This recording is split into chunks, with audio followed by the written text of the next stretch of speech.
Every Honawana Yanko Jimekwa Yapan or Memus were him from a Jahon Samso Ghana gas. Now, Edge for one of our Honamon, senior staff no, one of Kabomuku, no Cassadia, one year break pass a crodom with Chimwa. A quiet so ye sharp one, the dear one some so effaso, and it one more Jumano Edino, Shadan Quay cry. Set one of my share, Nanny was Sissy, and Fidia would run out for my Ghana and Cassia from a Jaya, one would you medino, and Pennyphone Shadan said one of a pen, Adom Kasee, Abwan some say, Anno.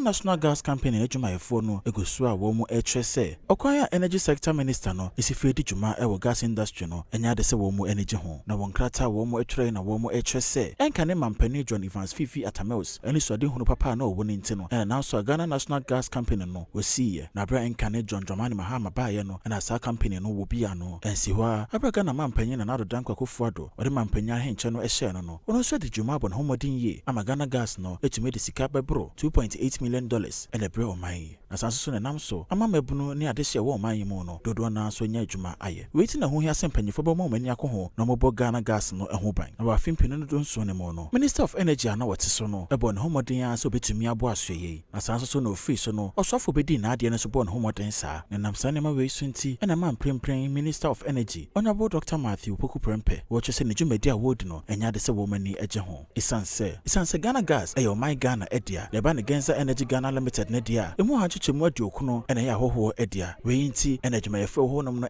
dia omonti ase de nti osofo no ama nani akọ Genser Energy Ghana Limited no eho esne Ghana Gas no na wa fimpi no ne donomie no President State of the Nation's address no ena wo twese wo mu yentoto ye se de be ya ometumi asanso si gas processing plant ama na bo ma asoye no etumi egina